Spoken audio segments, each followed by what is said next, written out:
ఈరోజు ప్రపంచ దేశాలకు ఆదర్శంగా నిలబడ్డ ప్రాజెక్టులు ఏవైతే ఉన్నాయో నాగార్జున సాగర్, శ్రీశైలం, శ్రీరామ్ సాగర్ లాంటి ప్రాజెక్టులు కాంగ్రెస్ పాలనలో నిర్మించినాం.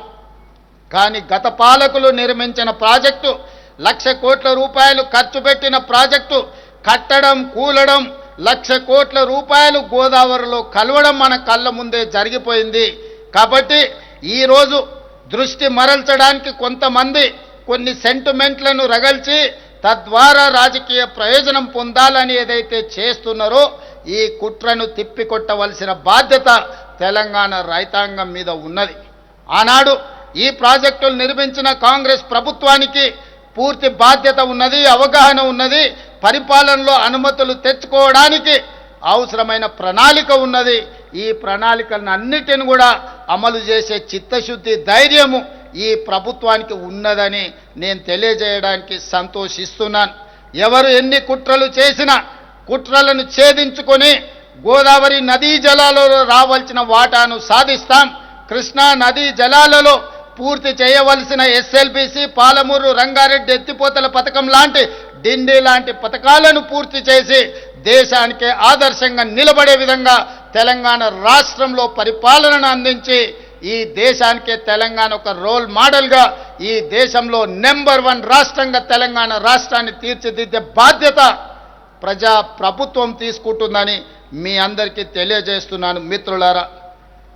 అదేవిధంగా మన బలం హైదరాబాద్, మన బ్రాండ్ హైదరాబాద్ నగరం, 400 పైచిలుకు సంవత్సరాల అనుభవం, కులీ కుతుబ్షాయి, నిజాం నవాబుల నుంచి గత పాలకుల వరకు హైదరాబాద్ నగరం ప్రపంచానికి ఆదర్శంగా నిలబడ్డది. గోల్కొండ కోట కావచ్చు, చార్మినార్ కట్టడాలు కావచ్చు, ప్రపంచానికి ఆదర్శంగా నిలబడ్డ కట్టడాలను నిర్మించి ప్రపంచంతోనే పోటీ పడే నగరంగా కులీ కుతుబ్షాయిలు, నిజాం సర్కార్లు ఈరోజు మనకు ఆదర్శంగా నిలబడ్డారు. వారి స్ఫూర్తిని తీసుకొని ప్రపంచ వేదికైన హైదరాబాదు నగరంలో హైదరాబాదు బ్రాండ్ ఇమేజ్ను పెంచడానికి ఈ బలాన్ని మరింత బ్రాండింగ్ చేయాలన్న ఆలోచనతోని మేము గుర్తించి ముందుకు వెళ్ళాం. అందుకే పలు అంతర్జాతీయ ఈవెంట్లను హైదరాబాదులో నిర్వహించేలా నిర్ణయాలు తీసుకున్నాం. మీకు తెలుసు, ఇటీవల ప్రపంచ సుందరీమణుల పోటీలు, 72వ సుందరీమణుల ప్రపంచ పోటీలు మన నగరంలో నిర్వహించుకున్నాం.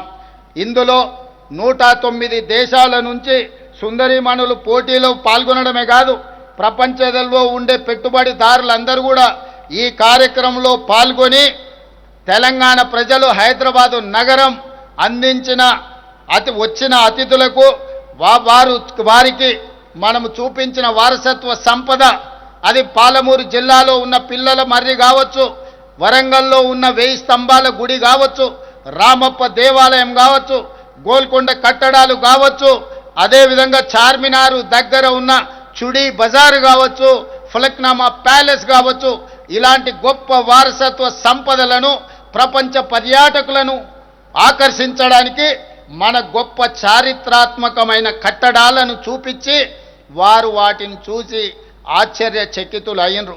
తెలంగాణ హైదరాబాదు నగరంలో ఇంత గొప్ప వారసత్వ కట్టడం ఉన్నదా, మాకు తెలీదు, మేము మళ్ళీ వెళ్ళి మా దేశంలో మీ బ్రాండ్ అంబాసిడర్లుగా మారి హైదరాబాదు నగరానికి అంతర్జాతీయ గుర్తింపు తెస్తాము అని చెప్పి ప్రపంచ సుందరీమణులు మనకు మాట ఇవ్వడమే కాదు, తెలంగాణ తల్లికి శిరస్సు వంచి నమస్కరించి జయ జయ హే తెలంగాణ గీతాన్ని ప్రపంచానికి వాళ్ళందరూ వినిపించారు.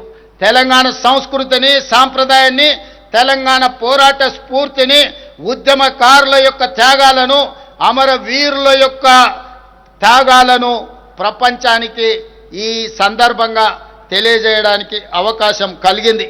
ఇదే కాదు, మనకు ఆర్టిఫిషియల్ ఇంటెలిజెన్స్ సదస్సులను నిర్వహించాం. ప్రపంచవ్యాప్తంగా పేరుగాంచిన సుమారు 2000 మంది ప్రతినిధులు ఈ సదస్సుకు హాజరయ్యారు. ఈ సందర్భంగా ఏఐ రోడ్ మ్యాప్ను విడుదల చేశాం. భారత్ ఫ్యూచర్ సిటీలో ఏఐ సిటీని నిర్మించడానికి ప్రత్యేకంగా మనం స్థలము కొన్ని 200 ఎకరాల భూమిని కేటాయించడం జరిగింది. అదేవిధంగా మరొక ప్రతిష్టాత్మక సదస్సు గ్లోబల్ రైస్ సమ్మిట్ను కూడా మనం హైదరాబాదులో నిర్వహించుకున్నాం.